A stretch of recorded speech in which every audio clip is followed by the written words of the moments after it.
आज मैं इसलिए बैठा हूँ क्योंकि मैंने जैसे कहा कि इतिहास में आप ऐसी चीज़ों को नहीं देखे हैं जो तस्वीरें आपके सामने आ रही है। तस्वीरें यह भी बताना चाहूँगा आपको कि जैसे मैंने आपको बताया कि आप किसी बॉक्स में, कमेंट बॉक्स में जाएं, किसी ख़ास करके अगर ट्विटर में जाएंगे तो ट्विटर में लोग इस तरह से एक दूसरे को ट्रोल करते हैं, एक दूसरे को गाली देते हैं और ऐसी शब्दों का इस्तेमाल करते हैं कि जिसकी मैं चर्चा आप तमाम दर्शकों के सामने नहीं कर सकता। लेकिन समय में परिवर्तन होता है, समय में बदलाव होता है, एक जैसा समय कभी नहीं रहता है, ये आपको मानना होगा। क्योंकि अपने जीवन में कम उम्र में, इसी उम्र में हमने बहुत कुछ देखा और आज मैं यहाँ आपके सामने बैठा हूँ और मेरा किस्मत है, मेरा भाग्य है और अपने आप को मैं भाग्यशाली समझता हूँ कि मेरी बातों को आप तक पहुँचाने की कोशिश करता हूँ। और दूसरी बात ये है कि कहने सुनने के लिए बहुत कुछ है, लेकिन कानून के दायरे में, कानून में रहकर बात करना बेहद ही ज़रूरी है। क्योंकि बहुत सारी ऐसी तस्वीरें हैं, बहुत सारी ऐसी बातें हैं जो हम आपसे कर सकते हैं, लेकिन समझना होगा और संविधान को लेकर चलना होगा। क्योंकि संविधान एक ऐसी किताब है, संविधान एक ऐसा रास्ता है जिसे लेकर हम आगे चल सकते हैं और संविधान हमें कई चीज़ों का अधिकार देता है। लेकिन उन अधिकारों को आज के माहौल में आपको कहीं न कहीं वंचित रखने की कोशिश उन अधिकारों को लेकर के कुछ लोग कर रहे हैं, जो ख़ास करके आपको सबसे बड़ी तस्वीर वह आपको मिलेंगे आपको ट्विटर पर। जैसा मैंने कहा कि इतिहास में हमने कभी नहीं देखा, वो तस्वीर है बिहार विधानसभा में बुधवार को तब हंगामा हुआ जब विपक्षी सदस्यों के अख्तरुल ईमान, एक बार फिर बता दूं कि बिहार विधानसभा में बुधवार को तब हंगामा हुआ जब विपक्षी सदस्यों के कानून व्यवस्था, सांप्रदायिक और बाढ़ को लेकर व्यवधान करने पर एआईएमआईएम के विधायक अख्तरुल ईमान को मार्शलों द्वारा बाहर निकाला गया। विधानसभा कार्यवाही सुबह 11 बजे शुरू होने पर इन सदस्यों द्वारा उनके कार्य स्थगन प्रस्तावों को तुरंत लिए जाने की मांग की गई। इसी बीच बता दूं कि जैसा मैंने कहा कि पहली कभी हमने अपने जीवन काल में इस तरह की तस्वीरों को नहीं देखा, लेकिन इस तरह की तस्वीरें सामने आ रही है, इसलिए मैं बैठा हूं आज। और आपको बताते चलें कि उन्होंने अन्य बातों के अलावा पटना के दानापुर में मुख्यमंत्री नीतीश कुमार की पार्टी जदयू के नेता की हत्या की सीबीआई जांच और भोजपुर जिले में 1857 के विद्रोह के नायक वीर कुंवर सिंह के वंशज की रहस्यमयी मौत की न्यायिक जांच की मांग को लेकर कार्य स्थगन प्रस्ताव पेश किए थे। सिंह के परिवार के सदस्यों ने मशहूर शासक ऐतिहासिक किले की देखरेख करने वाले सुरक्षा कर्मियों पर पिटाई करने का आरोप लगाया है।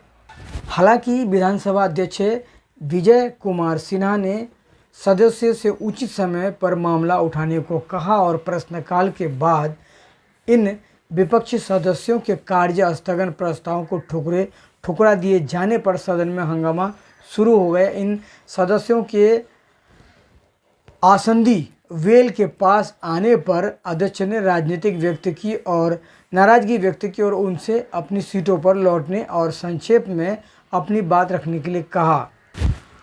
तो आगे बताते चलें कि भाकपा वाले के महबूब आलम, कांग्रेस के अरुण सिंह और राजद के मुकेश रोशन ने उपरोक्त हत्या के मामलों की ओर सदन का ध्यान आकर्षित करते हुए आरोप लगाते हुए कहा कि ये वारदातें राज्य में खराब कानून व्यवस्था को दर्शाते हैं, जहां मुख्यमंत्री भी सुरक्षित नहीं है, जैसा कि मैंने आपको इससे पहले भी कहा। क्योंकि जब आप लोगों में जब पार्टियों में तब्दील हो जाएंगे, जब राजनीति आपके ऊपर हावी हो जाएगा और जब आप अपने समाज को छोड़कर, अपने गांव को छोड़कर, अपने भाईचारा और प्रेम सौहार्द को छोड़कर आप किसी पार्टी विशेष के हो जाएंगे, तो आपके ऊपर कोई भी आदमी कुछ भी आपके दिमाग को परिवर्तन कर कुछ भी करवा सकता है। ये मैं नहीं कहता हूँ, ये कई ऐसे जानकार कहते हैं। हंगामे के बीच अध्यक्ष ने एआईएमआईएम विधायक अख्तरुल ईमान को बार बार वेल के पास आने के लिए फटकार लगाई और अनियंत्रित सदस्यों को ले जाने वाले मार्शलों को बुलाया।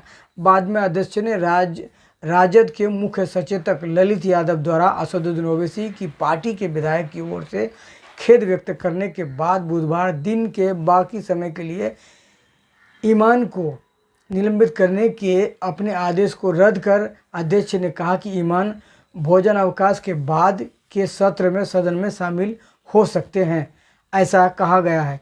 और इसमें आपको बता दूं कि अक्सर ये भी देखा गया है कि सदन में किस तरह से जो विधायक हो या सांसद हो या राज्यसभा सांसद हो, यहाँ आपको जो अनुचित है, जो संविधान के दायरे में है, वहाँ आपको हो हल्ला ना करते हुए, शोर शराबा ना करते हुए केवल अपनी बातों को रखना भी एक बहुत बड़ी समझदारी है, ये भी बताना जरूरी होगा। इसी बीच AMIM की बिहार की इकाई के प्रमुख है ईमान अपनी पार्टी के अन्य विधायकों के साथ विशेष विरोधास्वरूप सदन परिसर में धरने पर बैठ गए।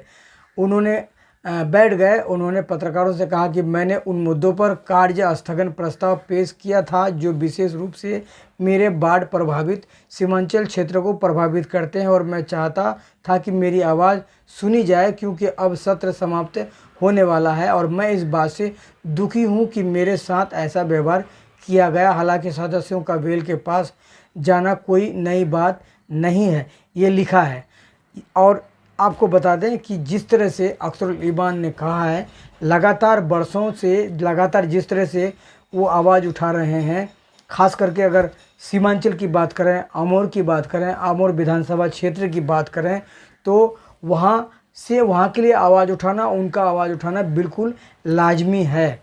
और जिस तरह से कहा कि जिस प्रकार से उनको पकड़ के लेके गया, तस्वीरों में आपने देखा गया। हालांकि लिखना कुछ और है, लिखे कुछ और जाते हैं, लेकिन तस्वीरों में जो सही तस्वीर है, जिस तरह से आपने वीडियो में देखा, वो आप सबको पता होगा। तो इन दोनों चीज़ों को आपको मिलाना होगा, सोचना होगा। लेकिन अख्तरुल ईमान की अगर बात करें तो उसके साथ कई MLA भी थे, लेकिन जिस प्रकार से उनको पकड़ के लेके लाया गया, मार्शल द्वारा आउट किया गया, वो तस्वीर भी किसी से छुपी नहीं है। उनको आपको देखना होगा, समझना होगा। और विधायक जो है अपने समाज, अपने इलाके से चुने जाते हैं और उनको जो है जनता चुनती है और चुनकर जो है विधानसभा में भेजती है, और भेजने के बाद जो है वहाँ के इलाके की आवाज़ वो उठाते हैं, वहाँ की बातें करते हैं। ये दोहराया और गलत नहीं है। तो अख्तरुल ईमान भी उसी तरह से अपने इलाके की आवाज़ अपने बनकर वहाँ पहुँचे, वहाँ गए और अपनी आवाज़ों को बखूबी रख रहे थे। इससे पहले भी उन्होंने रखा है। और उनके साथ हमने कई भी देखा कि जो जिला अररिया जोकीहाट के वहाँ के जो सैयद शाहनवाज साहब है, MLA शाहनवाज साहब AIM के पार्टी से हैं, और वह भी जो है कई बार हमने देखा कि विधानसभा में अपनी आवाज़ों को बुलंद किया और कई बार उन्होंने मांग की, जिसको लेकर के उनकी मांग को भी सुनी गई और उस पर जो है फैसला लिया गया, और जिससे है कहीं ना कहीं उनको इससे फ़ायदा भी मिला। तो इन तमाम चीज़ों को लेकर है। लेकिन सवाल ये है कि जैसे मैंने कहा कि जो चीज़ आप कभी इतिहास में नहीं देखे हैं, उन चीज़ों को आपको देखना होगा। इसलिए देखना होगा कि ये जो भाईचारा है, ये जो मोहब्बत है, जो प्रेम है, कहीं ना कहीं धीरे धीरे टूटी नज़र आ रही है और लोग धीरे धीरे आपस में बंटने लगे हैं। ये मकसद मेरा ये है। तो अख्तरुल ईमान ही नहीं, बहुत सारे ऐसे भी जो विधायक हैं, आपने जिस तरह से देखा, इससे पहले कई ऐसी तस्वीरें देखा। दिल्ली का आप देख सकते हैं, दिल्ली विधानसभा में देख सकते हैं, दूसरे राज्यों के विधानसभा में देखते हैं, हालात कुछ इस प्रकार से है। लेकिन अगर मैं विधायक की बात करूं, विधानसभा क्षेत्र से जो चुने जाते हैं, वो अपनी मांगों को लेकर के सरकार से दो हाथ कर सकते हैं, उनसे बात कर सकते हैं, उनको अपनी जानकारी दे सकते हैं। क्योंकि जब तक आपको जानकारी वो नहीं देंगे तो मुझे लगता है कि आप जानकारी से वंचित रहेंगे। ये आज नई बात नहीं है और ये बहुत पुरानी बात है। लेकिन धीरे धीरे अगर देश को, समाज को और शहर को, गांव को, तमाम चीज़ों को अगर विकासशील करना है, प्रगति के पथ पर लाना है, विकास के रास्ते पर लाना है, तो मुझे लगता है कि जो विधानसभा जो सदस्य हैं, उन तस्वीरों को, उनकी बातों को सुनना बहुत बेहतर ज़रूरी हो जाता है। और सबको इस पर गौर करना चाहिए, वो पार्टी हो, पक्ष हो या विपक्ष हो। इन बातों को, तमाम बातों को विधानसभा में एकत्रित होकर, शांत होकर, ठंडे होकर सुनना चाहिए, न कि किसी तरह का भड़काव, किसी तरह की बातें, किसी तरह का टोका टोकी, किसी तरह का कमेंट करना चाहिए। मुझे लगता है कि ये जो मेरी बातचीत है आपको कैसा लगा है, लेकिन मुझे इस बात के लिए हमेशा खेद रहेगा कि किसी भी विधायक को, किसी भी सांसद को, किसी भी आप मंत्री को, किसी भी सदस्य में गरिमा के पद पर बैठे हुए लोगों को आपको इस तरह से नहीं करना चाहिए। मेरी ये राय है। अगर वहाँ कोई अनुचित है तो उसका तरीका है, उस सिस्टम के सिस्टमेटिक आधार से आप उसको बाहर कर सकते हैं। क्योंकि एक विधायक जब चुन कर जाते हैं तो कई लाख वोट से जीतते हैं, कई लाख लोग उनको वोट देते हैं और वो वहाँ का, उस क्षेत्र का उम्मीदवार होता है और उनको चुन करके भेजते हैं और उनके ऊपर बहुत सारी लोगों की जो है उम्मीदें टिकी होती हैं। ये एक नहीं है, कई जितने सारे हमारे देश में विधायक है, ये सब के लिए है। तो आज के लिए इतना ही काफ़ी है और अगली वीडियो के लिए आप बने रहें। कोई शिकायत हो तो मुझे कमेंट बॉक्स में आप लिख सकते हैं।